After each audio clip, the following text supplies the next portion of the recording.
আসসালামু আলাইকুম প্রিয় দর্শক, অন্য মঞ্চের আলাপচারিতায় আপনাদের সকলকে আমন্ত্রণ জানাচ্ছি। সম্মানিত দর্শক, বাংলাদেশের রাজনীতিতে আবারও ওয়াশিংটনের বার্তা।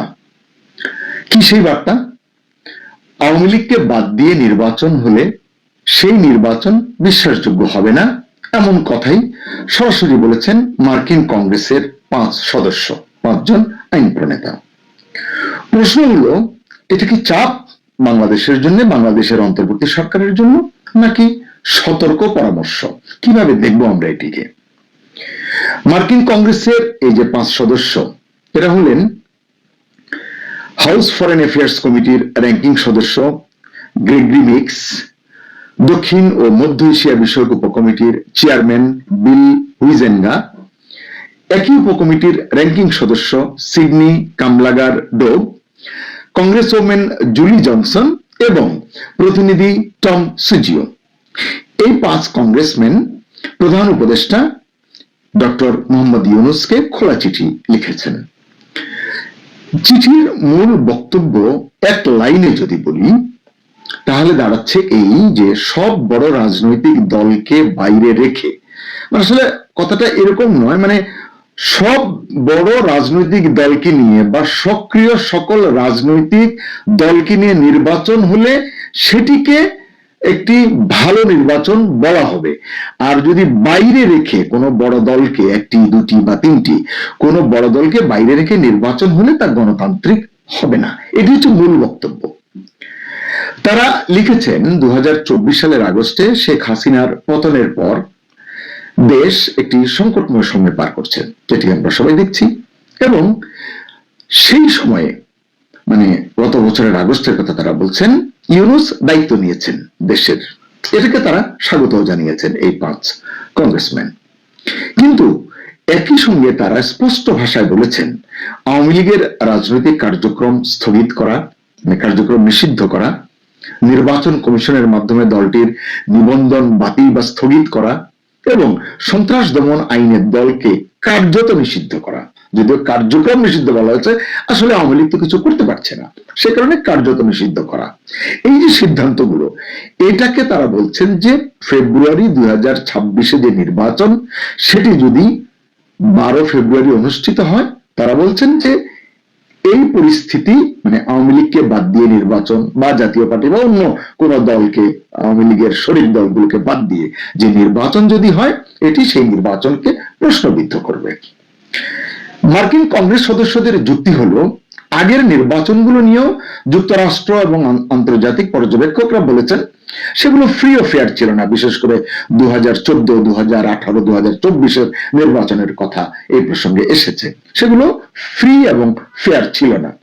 এটি দেশেও অনেক সমালোচনা আছে।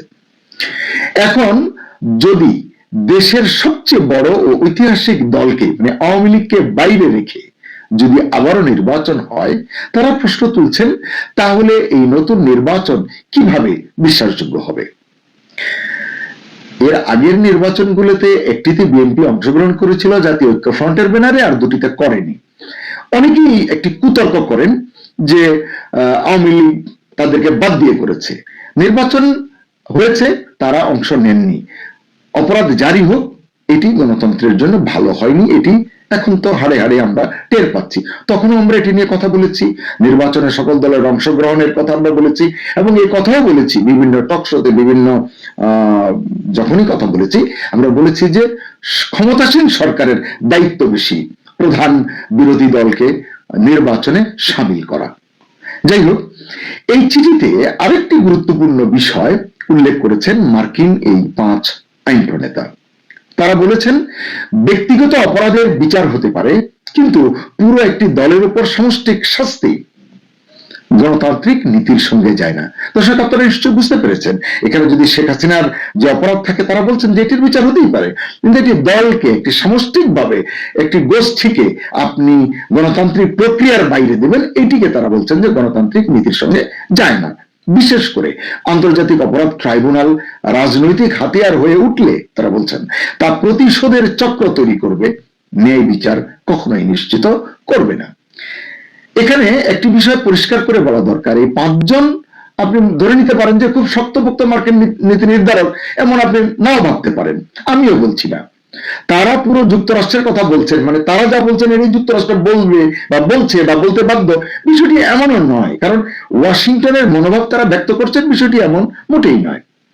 তাই বলে এই 5 জনের বক্তব্যকে এড়িয়ে যাওয়া কি ঠিক হবে?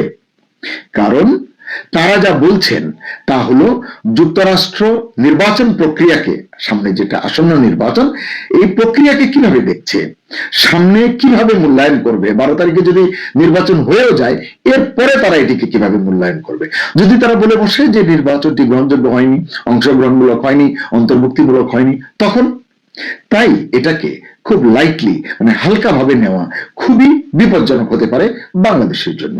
কারণ বুঝতে হবে, ওয়াশিংটনের একটি বার্তা কিন্তু এই চিঠির মাধ্যমে স্পষ্ট। সেটা হলো, গণতন্ত্র মানে শুধু ভোট নয়, গণতন্ত্র মানে সব পক্ষের অংশগ্রহণ, অবাধ এবং সুষ্ঠু নির্বাচনের মাধ্যমে সেটি নিশ্চিত করা সম্ভব। এখন দেখার বিষয় ইউনূস সরকার এই চিঠিকে কিভাবে গ্রহণ করে। এটা কি বিদেশি হস্তক্ষেপ হিসেবে তারা দেখবে, নাকি নির্বাচনের বিশ্বাসযোগ্যতা ফেরানোর সতর্ক সংকেত হিসেবে বিবেচনা করবে? এটা তাদের ব্যাপার। তবে এর একটা রেডিমেড উত্তর হয়তো আমি দিতে পারি এখনই।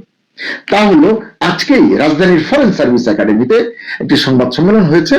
সেই সংবাদ সম্মেলনে প্রধান উপদেষ্টার প্রেস সচিব শফিকুল আলম কিছু কথা বলেছেন, বিভিন্ন প্রশ্নের জবাব দিয়েছেন সাংবাদিকদের। এইটিকে আমি জবাব বলবো বা বিবৃতি বলবো, যাই নেন না কেন, সেই সাংবাদিক সম্মেলনে একজন সাংবাদিক প্রধান উপদেষ্টাকে লেখা মার্কিন 5 আইন প্রণেতার চিঠির প্রসঙ্গে প্রশ্ন করে সরকারের অবস্থান, বিশেষ করে প্রধান উপদেষ্টার অবস্থান জানতে চেয়েছিলেন। জবাবে প্রেস সচিব বলেছেন, ইউনূস চিঠিটি দেখেননি, এ বিষয়ে জানেন না। আমি হতবাক না হয়ে পারছি না। আসলে এটি আশ্চর্য হবার মতো একটি ঘটনা। এখন দেশে যে সময়, রাজনীতির যে বাতাবরণ, যে অবস্থায় আছে সরকার, মার্কিন 5 আইন প্রণেতার চিঠি সম্পর্কে প্রধান উপদেষ্টা অবগত নন, এটি একটু অবাক লাগছে আমার কাছে। অথচ চিঠিটি তাকেই লেখা হয়েছে। দেশের অনেক পত্রিকায় এই চিঠির ছবি সহ সংবাদটি প্রকাশিত হয়েছে। তাহলে এটি তার দেখার কথা। কারণ আমরা জানি প্রধান উপদেষ্টার বিশাল প্রেস টিম রয়েছে। কেউ কি তাকে এ সম্পর্কে অবগত করেননি, প্রেস ক্লিপিং দেননি? এটা হতে পারে? এটা কি বিশ্বাসযোগ্য বলে মনে হয় আপনার? আমার মনে হয় না। তাহলে কেন প্রেস সচিব বললেন প্রধান উপদেষ্টা এ সম্পর্কে জানেন না, চিঠিও দেখেননি? এটা কি খুব স্মার্ট উত্তর হলো? সত্যি কথা বলা হলো?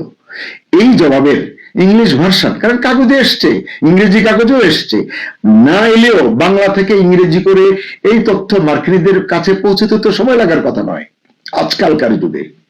তখন কি ভাববে তারা আমাদের এই সরকারকে, ইউনূসকে?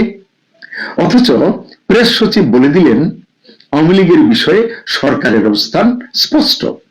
যেহেতু আওয়ামী লীগের কার্যক্রম নিষিদ্ধ এবং নির্বাচন কমিশন আওয়ামী লীগকে দল হিসেবে বাদ দিয়েছে, প্রেস সচিব বলছেন, সেহেতু আওয়ামী লীগ এই নির্বাচনে অংশ নিতে পারবে না। মানে এরকম একটা বিদেশি চিঠি সম্পর্কে সত্যিই যদি প্রধান উপদেষ্টা ওই সংবাদ সম্মেলন পর্যন্ত, আমি বিশ্বাস করি এতক্ষণে হয়তো জেনেছেন, যদি তখন না জেনে থাকেন, ওই সংবাদ সম্মেলন পর্যন্ত অবগত নাও হয়ে থাকেন, ব্যস্ততার কারণে, কোনো কারণে হতেই পারে, তাহলে প্রেস সচিবের এই জবাব দেওয়া কি খুব জরুরি ছিল? কারণ এই যে তথ্য তিনি দিয়েছেন এটা তো আগের সিদ্ধান্ত, আমরা জানি, দেশের মানুষ জানে। তাহলে এটি আবার আজকের এই প্রসঙ্গে প্রশ্নের বিপরীতে এটি আবারও বলা কি বাধ্যতামূলক ছিল? জানি না। আসলে অন্তর্বর্তী সরকারের মানে সব কাজ কারবার, কথাবার্তা, বিবৃতি আসলে সব সময় বুঝে ওঠা সম্ভব হয় না। প্রিয় দর্শক, শেষ করার আগে আপনাদের জন্য ছোট দুটি প্রশ্ন রাখতে চাই। প্রশ্ন দুটো কাছাকাছি, কিন্তু আলাদা আলাদা উত্তর। কেউ একটির উত্তর দিতে পারেন, কেউ দুটির উত্তর দিতে পারেন। প্রশ্ন নম্বর 1, দেশের সবচেয়ে বড় ও প্রাচীন রাজনৈতিক দলকে বাদ দিয়ে যে নির্বাচনটি হতে যাচ্ছে, আপনি কি তাকে গণতান্ত্রিক বলবেন? 2, আওয়ামী লীগ ছাড়া যদি নির্বাচন হয়, নির্বাচনের পরে যে সরকার গঠিত হবে, সেই সরকারের বৈধতা কি দেশের সব মানুষের কাছে, সবার কাছে গ্রহণযোগ্য হবে? আপনার মতামত লিখুন কমেন্টে। দর্শক, বাংলাদেশের রাজনীতিতে এখন সার্বিক অবস্থায় একটা টানটান উত্তেজনা বিরাজ করছে। আমি 24 তারিখ রাত্রিবেলা এই ভিডিও করছি।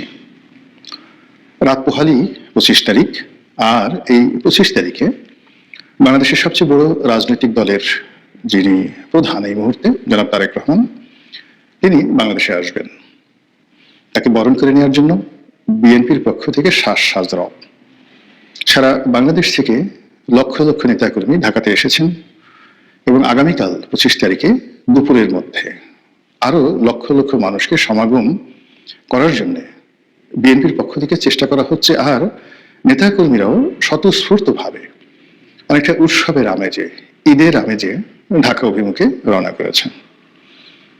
যখন তারেক রহমান সাহেবকে নিয়ে এই ধরনের উন্মাদনা, তখন বিএনপি যে চিরপ্রতিদ্বন্দ্বী আওয়ামী লীগ, তারা বলতে গেলে একেবারে নিশ্চুপ, পক্ষ বলছে না, বিপক্ষ বলছে না। ইন্টারনেটে নানা রকম গুজব ছড়িয়ে পড়েছে। জনাব তারেক রহমান সাহেব এই যে হঠাৎ করে বাংলাদেশে ফিরে আসার যে সিদ্ধান্ত নিলেন, এটিতে হওয়ার কথা ছিল না। তো তিনি যে হঠাৎ করে সিদ্ধান্ত নিলেন কেন, কার সঙ্গে সমঝোতা হলো, কিংবা তিনি যে ইতিপূর্বে বলেছিলেন যে তার বাংলাদেশে ফিরে আসাটা বহু পক্ষের সিদ্ধান্তের উপর নির্ভর করছে, তিনি স্বাধীন নন, তার একার পক্ষে এই সিদ্ধান্ত নেওয়াটা সম্ভব নয়। তো এই কথা বলার অল্প কিছুদিন পরে all on a sudden 180 degree অ্যাঙ্গেলে ঘুরে গিয়ে তিনি এমন কি হলো যে আবার রাতারাতি ঝড়ের গতিতে বাংলাদেশে আসার ঘোষণা দিলেন। তো এটা নিয়ে আওয়ামী লীগ কোনো কথা বলছে না। অন্যান্য যারা ইসলামপন্থী দল, জামাত এবং শিবিরের যারা লোকজন রয়েছে, তারা রীতিমতো মুখে কুলু পেটেছেন, ঘটনার আকস্মিকতায় হতবিহ্বল হয়ে পড়েছেন। কি করা উচিত, কি বলা উচিত, কি হবে, তারেক রহমান সাহেব আসার পর কি হবে সেটা নিয়ে ভাবছেন। এবং একই সঙ্গে তারেক রহমান ছাড়া বাংলাদেশের রাজনীতিতে যেভাবে অন্যান্য রাজনৈতিক দলের নাম, গন্ধ, স্বাদ, আহ্লাদ, স্বপ্ন যা কিছু ছিল, বিশেষ করে এনসিপি যারা নেতৃবৃন্দ রয়েছেন, তাদের একটা রমরমা অবস্থা ছিল। তারেক রহমান সাহেব আসবেন এই সংবাদের সঙ্গে সঙ্গে প্রায় সব কিছু চুপসে গেছে। এতটা চুপসে গেছে যে অন্য কোনো নাম, গন্ধ কোনো কিছু দেখা যাচ্ছে না। এখন এই মুহূর্তে মানে বৃহস্পতিবার 25 তারিখ, শুক্রবার 26 তারিখ, শনিবার 27 তারিখ, এই 3 দিন ঈদের আনন্দে বিএনপির লোকজন যেভাবে উদ্বেলিত থাকবেন, ওই উত্তেজনার কাছে অন্য কোনো ঢাক ঢোল বা অন্য যা কিছু আছে কোনো কিছুই আর এখন কাজে আসছে না। ফলে এই উত্তেজনা বিএনপির মধ্যে থাকুক। এদিকে আমাদের যে বাংলাদেশে দীপু দাস নামক একজন হিন্দু ভদ্রলোককে জীবন্ত পুড়িয়ে মারা হয়েছে, অথবা জীবন্ত তাকে মেরে এরপরে পুড়িয়ে ফেলা হয়েছে খুবই নির্মম ভাবে। মধ্যযুগে এরকম হতো কিনা বলা যায় না, তবে গল্প সাহিত্যে এই ধরনের নিষ্ঠুরতার কথা বলা হয় যে এই সাসপেক্টেড বা ভুয়া একটা অভিযোগ তুলে এই হিন্দু ভদ্রলোককে যেভাবে মারা হয়েছে, যেভাবে তাকে চাকরিচ্যুত করা হয়েছে, যেভাবে তাকে র্যাবের হাতে তুলে দেওয়া হয়েছে, যেভাবে র্যাব থেকে পুলিশের হাতে চলে গেছে, পুলিশ আবার মবকারীদের হাতে তাকে তুলে দিয়েছে, যেভাবে তাকে পিটিয়ে পিটিয়ে মারা হয়েছে, এবং যেভাবে মরার পর তাকে গাছের মগ ডালে টানিয়ে, অনেক উঁচু টানিয়ে আগুন ধরিয়ে দেওয়া হয়েছে। আর শত শত মানুষ সে দৃশ্য, আগুনের সে দৃশ্য তারা ভিডিওতে ধারণ করেছে। এই নির্মমতা আমরা যখন দেখলাম, প্রথমত বেশ কয়েকদিন আমরা বিশ্বাস করতে পারিনি। মনে হয়েছে যে সরকারকে বিপদে ফেলানোর জন্য এটা একটা এআই প্রযুক্তি নির্ভর কোনো ভিডিও ফুটেজ। কিন্তু পরে যখন জানলাম যে আসলে এই ঘটনাটি সত্য, তখন আমাদের আসলে গত 14 মাসে মব দেখতে দেখতে, ভয় পেতে পেতে, কথা না বলতে বলতে এমন একটা অভ্যাস হয়ে গেছে যে দীপু দাস নামক একজন হিন্দু ভদ্রলোককে পুড়িয়ে মারা হয়েছে। এটি আমাদের মন এবং মননে ঠিক হাদি মারা যাওয়ার পরে যেরকম একটা উত্তেজনা দেখা দিয়েছে, আবার হাদির মৃতদেহ যখন বাংলাদেশে এলো, তখন আমরা যেভাবে আবেগে একেবারে ভেসে গিয়ে তার জানাজাতে সর্বকালের বৃহৎ সমাবেশ ঘটিয়েছি। এত মানুষ আমাদের দেশের কোনো জানাজাতে এভাবে হয়েছে কিনা প্রশ্ন সাপেক্ষ। ফলে আগামীতে যে রাজনৈতিক নেতৃবৃন্দ মারা যাবেন, তাদের জন্য হাদির এই জানাজাটি রীতিমতো একটি থ্রেট হয়ে, অথবা একটি মাইলস্টোন হয়ে, একটি উদাহরণ হয়ে রাজনীতিবিদ যারা আছে তাদের জনপ্রিয়তার ব্যারোমিটার হিসেবে কাজ করবে। যা হোক, যেটা বলছিলাম দীপু দাসের ঘটনা, তো এটা যখন জানাজানি হলো, বাংলাদেশে এটা নিয়ে কোনো উত্তেজিত ঘটনা ঘটলো না, কিন্তু ভারত উত্তাল হয়ে পড়েছে। ভারতের আসামে, ত্রিপুরাতে, কলকাতাতে, এমনকি দিল্লিতে উগ্রবাদী হিন্দু যারা রয়েছেন তারা এখন বাংলাদেশে সার্জিক্যাল স্ট্রাইক চালানো, আক্রমণ করা, যুদ্ধ ঘোষণা করা থেকে শুরু করে যত রকম উত্তেজক কথাবার্তা রয়েছে তারা সেটা শুধু বলছেন না, একেবারে রাজপথে নেমে জঙ্গি তৎপরতা দেখাচ্ছেন। তারা ভারতীয় পুলিশের সঙ্গে মারামারি করছেন, প্রাদেশিক পুলিশ এবং যাকে বলা হয় অন্য আইন শৃঙ্খলার যে রক্ষাকারী বাহিনী রয়েছে। কলকাতার কয়েকটি ভিডিও ফুটেজ আমরা দেখলাম, সেখানে পুলিশের সাথে মারামারিতে রীতিমতো রক্তারক্তি ঘটনা ঘটেছে। তারা বাংলাদেশে যে দূতাবাসগুলো রয়েছে, কনসুলেট অফিস রয়েছে, সেখানে বিক্ষোভ দেখাচ্ছে। পরিস্থিতি এতটা নাজুক যে ভারত বাংলাদেশের সীমান্ত অঞ্চলে সৈন্য বাড়িয়েছে। মণিপুরে রীতিমতো যুদ্ধাবস্থা বিরাজ করছে মণিপুর রাজ্যে, এবং একেবারে জরুরি অবস্থা জারির পূর্ব মুহূর্ত, এরকম একটা অবস্থা। এই যে দীপু দাসকে নিয়ে যে ঘটনা ঘটেছে তার প্রেক্ষিতে উত্তাল ভারত, এবং ভারতে যারা সামরিক বিশেষজ্ঞ এবং অন্যান্য যারা লোকজন আছেন তারা নানাভাবে সরকারকে প্রভাব করছে যে তাদেরকে 1971 সনের মতো আরেকটা সিদ্ধান্ত নিতে হবে। তো এর ফলে কি হলো যে এই যে বাংলাদেশে যেটা নিয়ে আমরা উত্তেজনা বোধ করছি না, সেটি আলটিমেটলি ভারত উত্তেজনা তৈরি করেছে। অন্যদিকে যেটা হলো, আমাদের দেশের দুটো গুরুত্বপূর্ণ পত্রিকা, ডেইলি স্টার এবং প্রথম আলো, এখন এই দুটো পত্রিকা সম্পর্কে আপনার অভাব থাকতে পারে, অভিযোগ থাকতে পারে, প্লেদ থাকতে পারে, ক্ষোভ থাকতে পারে, কিন্তু জনপ্রিয়তার দিক থেকে মানুষের মন এবং মননে যে কোনো একটা চিন্তা, যে কোনো একটা ধারণা, যে কোনো একটা ডাইমেনশন তৈরি করার ক্ষেত্রে এই দুটো পত্রিকা গত 20 বছর ধরে যে গুরুত্বপূর্ণ ভূমিকা পালন করেছে, ফলে এই দুটো পত্রিকা এখন রীতিমতো একটা ইনস্টিটিউশন। বাংলা ভাষা তো দূরের কথা, অন্য কোনো ভাষায় প্রথম আলো এবং ডেইলি স্টারের সমপর্যায়ের পত্রিকা এশিয়া সাবকন্টিনেন্টে খুব অল্প আছে। কলকাতার আনন্দবাজারের কথা বলা হয়, কিংবা ধরুন স্টেটসম্যানের কথা বলা হয়, পাকিস্তানের ডনের কথা বলা হয়, হিন্দুর কথা বলা হয়, তো ওই পাঠকপ্রিয়তার দিক থেকে, সার্কুলেশনের দিক থেকে, এমনকি ইন্টারনেটে যে জনপ্রিয়তা, ইন্টারনেটের যে ভাইব, সেই ক্ষেত্রেও ডেইলি স্টার এবং প্রথম আলো শুধুমাত্র বাংলাদেশ নয়, এশিয়া সাবকন্টিনেন্টে গুরুত্বপূর্ণ। এই দুটো পত্রিকা, এখানে যারা সাংবাদিক কর্মচারীরা রয়েছেন তারাও প্রভাবশালী, ওয়েল পেইড, এবং সম্ভবত বাংলাদেশে তাদের সাথে কোনো কর্পোরেট হাউসে এত বেশি বেতন দেওয়া হয় কিনা আমি জানি না। সরকারি চাকরি যারা করেন তাদের চেয়ে প্রথম আলোতে যারা সাংবাদিক রয়েছেন তাদের বেতন ভাতা অনেক বেশি। বেসরকারি প্রতিষ্ঠানের যে সকল আইকনিক প্রতিষ্ঠান রয়েছে তার চেয়েও প্রথম আলোর বেতন বেশি। একটা সময় এই সুযোগটি ছিল ইত্তেফাকের এবং ইনকলাব, তারা যথেষ্ট বেতন দিত একটা সময়। তো সেই প্রথম আলোতে আক্রমণ করা হয়েছে, ভাঙচুর করা হয়েছে, আগুন দিয়ে পুড়িয়ে প্রথম আলো এবং ডেইলি স্টার রীতিমতো সেখানে যে তাণ্ডব চলিয়েছে, এখন বিশ্ব মিডিয়াতে চারিদিকে শুধু সি রব পড়ে গেছে।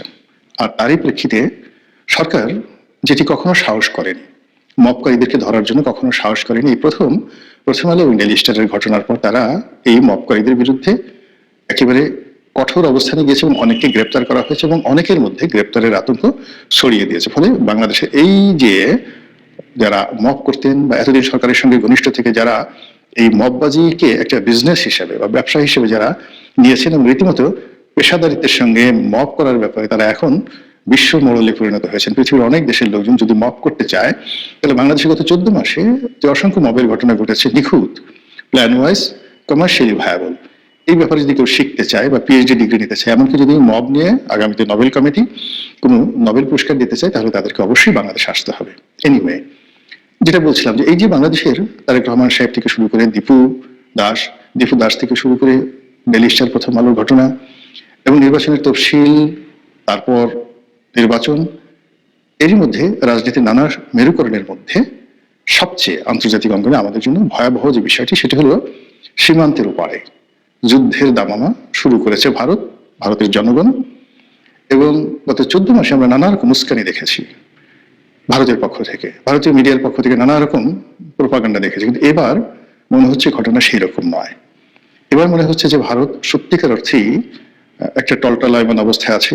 ভারতের কর্তা ব্যক্তিরা রেসপন্ড করেছে, রাজনীতির যে কর্তা ব্যক্তি, হর্তাকর্তা, পলিটিক্যাল লিডার্স যারা রয়েছেন, তারা সবাই এই বাংলাদেশের ব্যাপারে নরেন্দ্র মোদী সরকারকে খুব জরুরি ভিত্তিতে একটি সিদ্ধান্ত নেওয়ার ব্যাপারে যে চাপ দিচ্ছেন, সেই চাপের কবলে পড়ে আমাদের নির্বাচন, আমাদের রাজনীতি, আমাদের অর্থনীতি আসলে কতটা স্যান্ডউইচ হবে, কতটা আলু ভর্তা হবে, কিংবা আসলে কতটা ঘুরে দাঁড়াবে, সেটি দেখার বিষয়। মহান আল্লাহ আমাদের সবাইকে